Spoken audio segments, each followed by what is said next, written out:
welcome to DesiPod and yet another episode from your favourite trio. This time, we're touching on a subject that's really close to all of our hearts for different reasons. As men, obviously, men deal with emotional stresses differently, but also as a society, how we interact with work and the rest of our life balance can vary.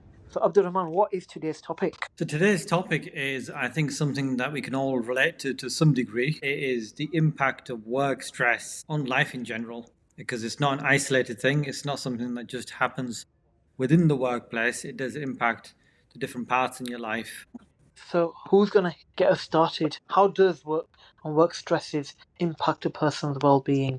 I think we've all had those stresses, haven't we, of work? But I'm really interested to get your take on it first. That'd be good. Well, for me, the way I see it, work needs to be meaningful. It needs you to get up out of bed early in the morning without the alarm clock. You need to be going into work. You need to be giving in your all, and not even to that extent where you don't even watch the time. It has to flow in that way. It has to be meaningful. And the day you start not feeling that, and you don't want to get out of bed, and you think to yourself, "I'm just stuck in this rut, this mundane way of life," that's when you need to bounce and you need to find something else. Now, it may be hard for some people because you think, well, I've got a mortgage to pay, I've got bills to pay, I've got family to feed. All those can be shackles on you. But what you're doing in that time is when you're shackled up with all those external factors that make you stay in the job that you're not happy with, it takes a massive toll on your mental and physical well-being. Now, a lot of people might think, oh, well, you just go in, you clock in for 8 hours and you come out and you forget about it. It's not as easy as that, because if you're working in an environment where the people are against you, and what I mean by that is where everybody's got an agenda or wants to reach the top. Now, I've got nothing against people who want to reach to the top. You want to be management, you want to get to the top, by all means go for it.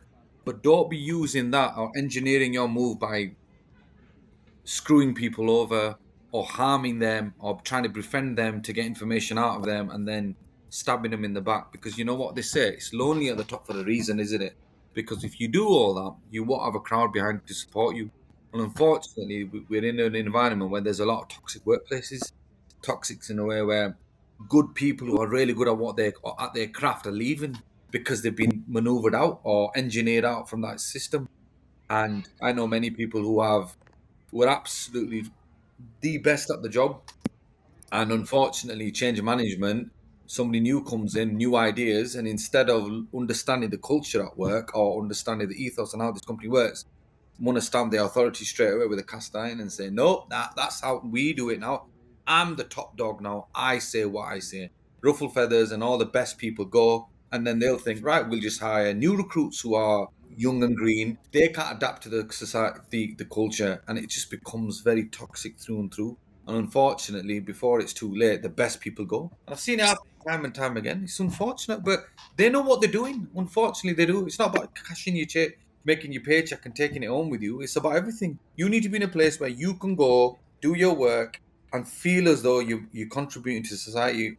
Because if you're not, then listen, it is what it is. You've got to bounce. You need to find something else, because you only get one life, don't you? And if you're miserable and that's impacting you to the point when you come home and all your loved ones are suffering as a result of your inability to leave a certain place, you're fearing the other side, then you need to have a serious conversation with yourself, because other people in your family or people around you should not take the bare brunt. What do you think, Zach? I think you raise totally valid points, especially that point about new people coming in and exerting their authority, because you see that time and time again. Any industry, whether it's like education, healthcare, even sports, people come in, there's a change of management, they want to flex their muscles, they want to get their people in, they want to change. It doesn't matter how fantastic the system was, they want to make it their own. So they're getting their own people, they're ruffling feathers with people that are really dedicated, been there years and not necessarily always seeing it. So I completely get that. I guess the bit for me is that's got me triggered is where you're talking about the impact on people's lives, because people don't always realize the impact work-related stress can have on their lives. Because most people, we live in a society where people, you clock off, you leave work at work, and at home you've got home, and friends you've got friends. It doesn't work that way, does it? We're human beings. Allah's blessed us with a brain, and that subconscious aspect of our brain does actually take in a lot of this lot of stuff, and it keeps playing back and back, and impacts people, how they interact with the people. So that can be. So I can talk from personal experience. I remember being in a particular workplace and basically realizing I'm not seriously wrong.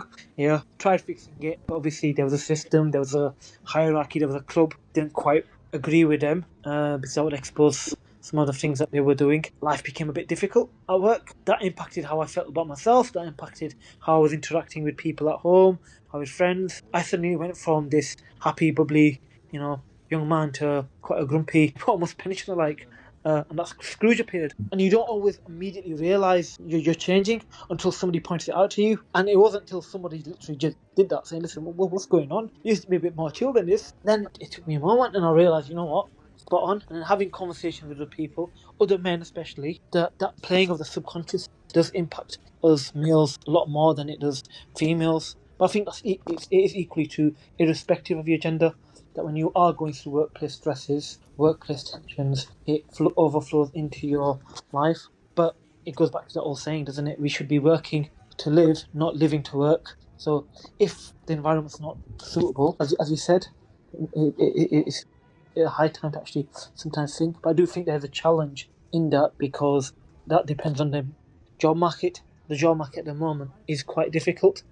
There's a lot of people in jobs and in roles which they otherwise wouldn't have done or wouldn't have stuck with, but they are because either they're terrified about losing their job and not getting another one, or they realistically can't see themselves beyond another organisation. I'm slightly different. I've always worked in different places. I've liked the idea of changing jobs. I used to. When I got old, you get old, things change. You lose hair that you have left changes colour. We're laughing because we're three bald young men just past our teens, a few decades. But yeah, it's an awkward one, isn't it? Abdurrahman, what's your take? It is an awkward one. It definitely is. Several points that I think both of you made really resonate with me is the fact that stress can impact absolutely anybody, right? So I'll share some of my own personal experience. I've been working in my career in my field for quite a long time. I'd like to think that I'm a pretty experienced individual in what I do, pretty good at what I do. But at the same time, I think when you experience stress, it just completely changes you as a person. I've had situations where I've been praised for my work, right? And good words have that impact on your confidence and your motivation and your willingness to continue doing what you do, right? It's what I think was yourself or Sten or Isaac, what you said. It's what gets you out of bed in the morning because you have meaning behind what you do. You have purpose, and you know that the people you're working with ultimately value what you do. But I've had the complete opposite of that experience as well, where things don't go too well and you're not valued and sometimes your contributions are questioned. And when that happens, then your brain goes into a completely different mode, right? So it doesn't matter who you are, it doesn't matter how experienced you are, it doesn't matter what level of your career you are. It can happen to absolutely anybody. And I've had those situations where I've been at pretty the height of my career, and yet I haven't felt valued. I felt as though maybe parts of the team were against me, and it wasn't just what's happening in the moment in the work situation. It's what your brain does after that, right? It's the same thing. Your brain can never stop thinking, right? So you come home and you're like, okay, why did that happen? Why did he say what he did? Why didn't I say this in response? Whatever it is, right? Your brain takes you in all sorts of different directions. So it's this constant zapping of energy, 24/7, that really wears you down. And I've had situations, yeah, where I've kind of become a kind of shell of myself, completely withdrawn, not really knowing what's happening, and you can feel that brain fog, right? That brain fog where you just don't have any energy, any motivation to do anything. And in those kind of moments, it's back to what you said, Isaac. People notice it. You don't always notice it, but people do, and they're like, something's off. I remember when I was going through this, my mum was probably the first one to notice. She says, just out of the blue, she says, "You're not yourself. What's going on?" And mothers have this sixth sense, don't they, where they understand when something is off. But yeah, it's a huge impact and a huge drain on your psyche, and it's a terrible place. Completely get that, and I think that the strange thing is, it doesn't always have to be a boss or senior person. been speaking to people over the course of the last few months, where sometimes it can be junior staff interacting with somebody senior, not listening to you.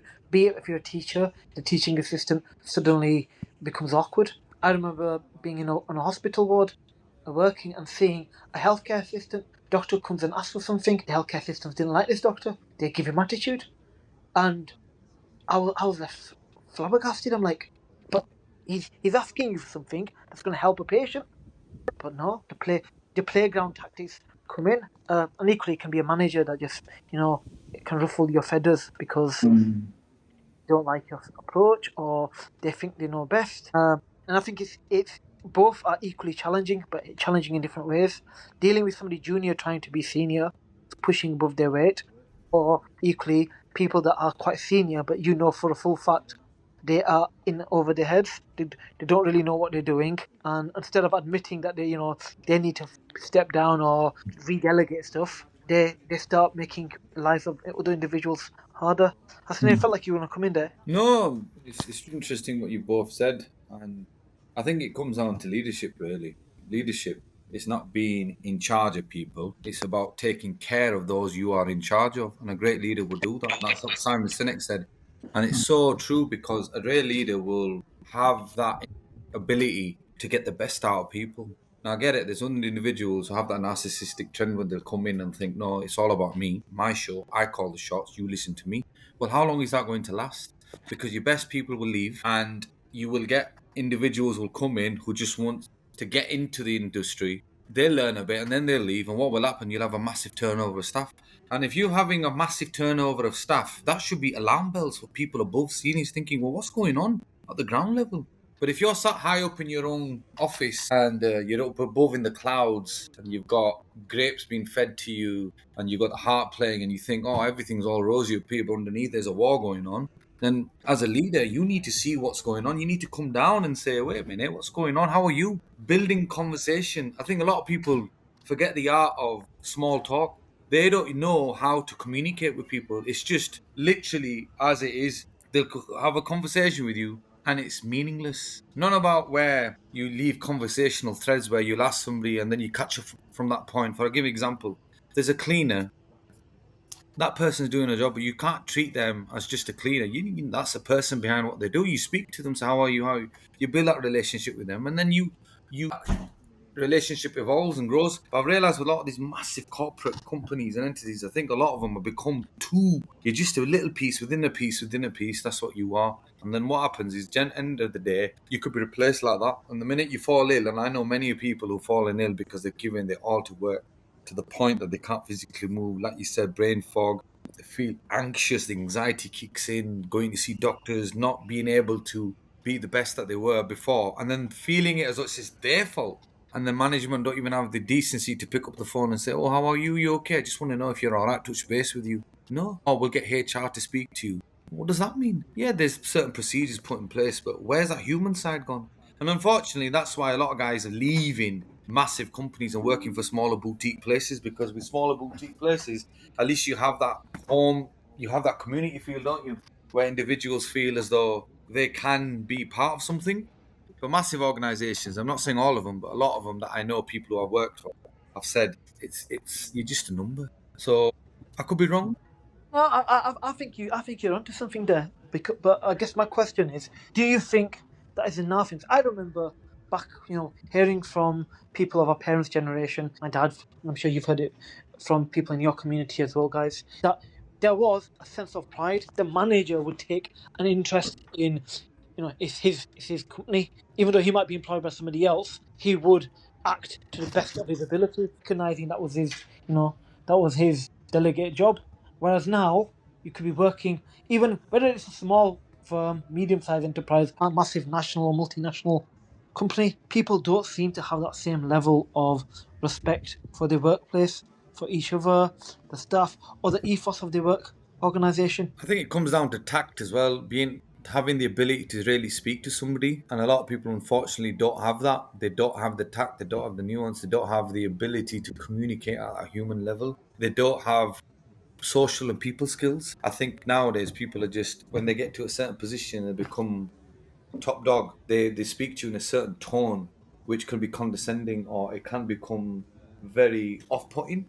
And I've sensed it and I've seen it myself where I've come out of industry, gone into another industry, and I look and I think, oh my God, you have no idea how you have spoken to that person, how that might make somebody feel. Granted, you've got targets to meet, but there's a way of bringing out the best. Prime example, if somebody's not meeting his targets, what would you say? You would rather go up to them and say, listen, I've noticed that you're not being yourself lately. Is there anything that we can do to help you raise your game? Now, that way of saying it to somebody, saying that we've understood there's a problem, but is there anything that we can do to help you become a better version of yourself? Or going with another angle by saying, you're not doing your job right, and we're going to put you on a performance review here.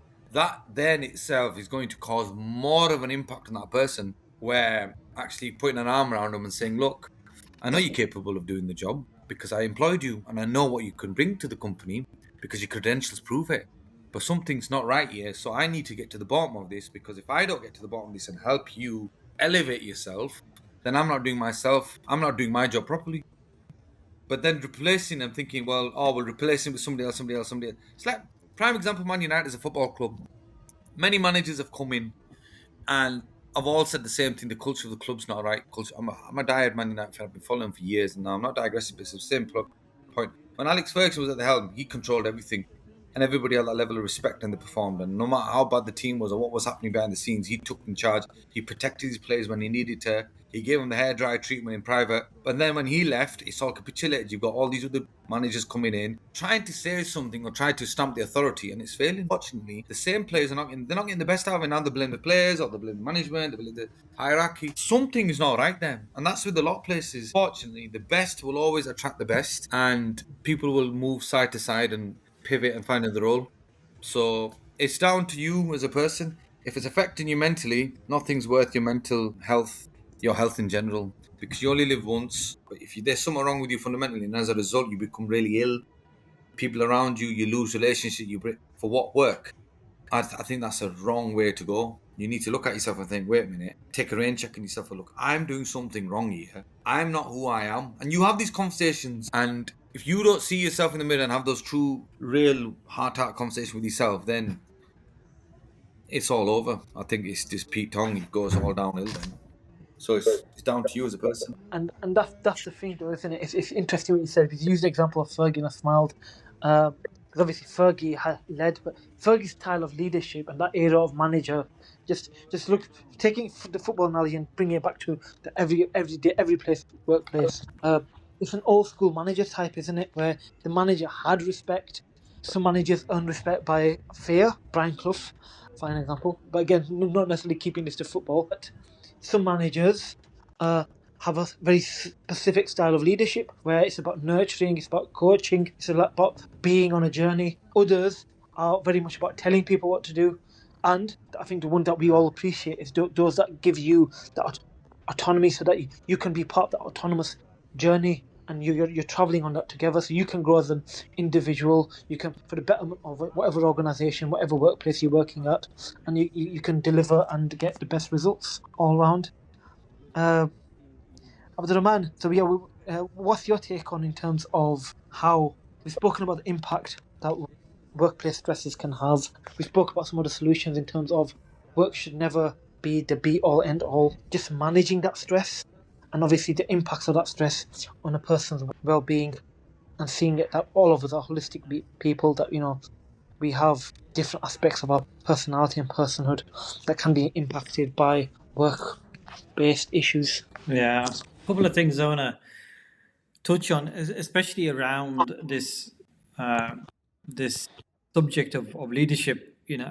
I've had experience of really good leadership and really bad leadership as well, and I totally agree that leadership ultimately a leader is responsible for creating the culture and maintaining the culture of his or her team. And if you have a leader that leads from the heart, as it were, understands that leadership is all about empathy, it's about understanding, it's about doing the best for your team, as in putting their needs ahead of your own, then no doubt you're going to create a culture and a team that want to be led by you. That's really the difference, right? Winning hearts and minds. And when you get to that level, then people are willing to do whatever it takes to enact and fulfill the vision of whoever that leader is. The opposite is true, right? I mean, Simon Sinek, as Hassan alluded to, he mentioned in in a really funny one of his YouTube videos, he says, if you want to know who a bad leader is, go into any company and ask any employee who the a-hole in the room is.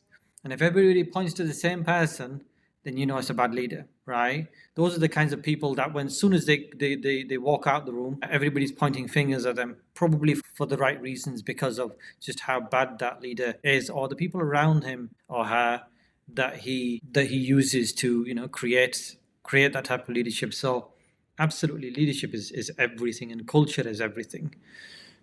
And I think a lot of companies get that wrong. Lots of companies get that wrong. And the impact, they just don't quite realize how bad it is on people. And if you treat people like that, chances are at some point in your life, it comes back on you. And it's a very bad idea, because it's not sustainable in the long term. People do end up leaving, and it's a terrible way to forget about work and employees. It's a terrible way to treat human beings. Terrible way to, because that's ultimately what we are. As in, every single person is a human being. And if you treat people like that, never a good idea. Anyway, that's the leadership aspect. In terms of management, absolutely. When you're in the height of this level of stress, that work can certainly put you under. Very, very important to have the other aspects of your life healthy. You have your family support, you have your social network, you have your friends around you, and you're able to open up to them and to use that as an outlet to release some of those emotions, especially at the time when you feel them very strongly. It's like I think psychologists talk about this, and stress is like this cup, isn't it? When it starts to overfill, that's when it becomes overwhelming. But as you start to talk to people and engage in being open with people about what you're going through, you can at least keep yourself afloat, right? It's never an easy task, but I think that support all around you is incredibly important, because that's what keeps you sane in your darkest moments. Well, it comes down to the other point when I just raised earlier. When you know something's going wrong, you have that sense. You can sense things going wrong. And that's your inner self telling you, right, okay, I'm not feeling this place right now. Something's going against me here. You ignore that to a certain point. It's like Hook's law, innit? That's elastic. You keep pulling it and you're letting it go. It doesn't lose its elasticity. But the point you take it to the point where it's breaking point, it doesn't get back to that point, does it? It's the same with yourself. If you feel, wait a minute, this is not, I don't feel valued here no more, or whenever I'm trying to do something, they're picking on the things that can benefit me, but they say it in a way where it's really becoming a critical way of giving feedback and criticizing me. And you try your best and you slave away, you go there early morning, you come late, and you think, yeah, you're getting a badge of honor here. Mate, that's your body, your sixth sense telling you, listen, you need to bounce, you need to go. Because what we do fear is change, but change is good. And just because you're thinking you're getting buried, you're not actually getting buried, you're getting planted. And then you bloom into a flower later. That's what you need to see life as. You can't see it as I'm being overwhelmed, because sometimes on the other side of making that change and pivoting, there's people out there who will value your skill set. So don't try to change the company or culture. If you think it's all gone bad, you need to go. You need to find something else. Take a pay cut, go down to change direction. A lot of us become really de-skilled. Become skilled again. Become a person of value. Unfortunately, we feel, no, this is who I am, and this is what I need to do, and I need to change the culture here, and I need to be that heroic individual. No. Sometimes you need to regroup and think, right, it's barren land here. Nothing's growing. I need to go. I've got all the equipment here, but nothing's growing because the land's barren. So what do? You just have to take what you've got, move over to a place and plant those seeds and have that tawakkul and that faith and think, okay, this is a sign from the higher power now, whether you believe in the higher power or not, to say, right, okay, I need to go. Because if you don't, you keep ignoring it, but then I'll tell you what will happen. Everybody around you will end up leaving you. They think, wait a minute, we're trying to get close to this person pushing us away. And eventually they'll say, we don't need him no more. We don't want to be with him. And how many people do I know, because of the craze, have lost their relationships, lost touch with their kids, become that person where a shell of themselves. And what have they achieved? Nothing. So move on. take that leap of faith and think, do you know what? If it works, it works. If it doesn't, at least I've tried and I've got away from something. And it always does work out. You make the most of anything. And that's the thing, isn't it?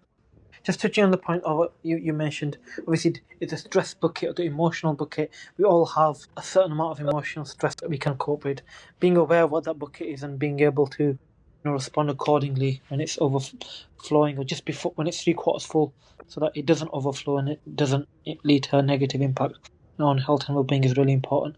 So if you all had one key piece of advice of how to recognize the signs of workplace stress impacting your life, what would it be? Come with you, Hassan, first. I think just getting up in the morning, if it's a mission, getting up in the morning and you feel that feeling, that inner feeling, oh, I got to go work again. And you hear that drive, commute, and even that commute's got no traffic, but you're fighting everywhere. You're on the road and you're arguing with the person going past you. You're getting annoyed at the lights being red. It's the same 15, 20-minute commute, but you just feel it as never ending. And then you get into work and you think to yourself, if I work with a certain amount of these type of people I don't get on with, that's your telltale sign to say, look, you need to go. Because nothing's going to change. You need to change yourself. And sometimes it might do good for you as well as the company. Just think, right, okay, thank you so much. I've learned so much from you guys. Shake hands and say, do you know what? I need to explore my options. That's a good way of looking at it. Explore my options. You've been great to me. Learn a lot. And just leave an amicable way rather than leaving on a sour note. Unfortunately, whenever you leave, it's always a sour note. Nobody actually gives you the full blessings because they feel, oh, why are you leaving us for? You're going to somewhere else. You're doing the same role. But that's you just saying, thank you so much, and I'll best be on my way. You know it yourself. Any person listening to this will know. When the time's up and the writing's on the wall, you'll be foolish enough to keep staying there. You just walk. You just think, right, sorry, I've held my head high. I know what I've done. I've achieved what I needed to achieve. I came, I saw, I conquered. I've done my bit, and I'll move on. Nice you said, Hassan. Abdurrahman? Exactly the same thing. So everything that has then said, really, your body keeps score. I think there's a book, isn't there, on that very subject, that your body will tell you when something is wrong. And if the mornings that you once enjoyed become a real drag, if you dread waking up in the morning and you dread the following day, and that's your body telling you something is definitely wrong. When you're doing a job that you've been doing for a long time, and maybe you even enjoy it, and then all of a sudden you stop enjoying it, that's your body also telling you something needs to change, and you'll know when that happens. And it's important to take action. Whether that's changing the situation that you're in, or ensuring that you've got the support around you to get through those moments, because some of those moments can very well be long lasting and permanent. Like, for example, a toxic culture that you can never really change no matter how hard you try. In other cases, they might be quite temporary, right? In which case you get over that phase. Whatever it is, it's important to have that support network around you, because it's the people around you, it's your loved ones, it's the people who really care about you, that remind you of just how valuable you are as a person. And you need to hear that. You need to be reminded of that, because that's what gives you the strength to keep going throughout every aspect of your life. So it's important to know when you need to move, when you need to make the right move for yourself. Excellent. Thank you, guys. I think that nicely brings us to a natural end.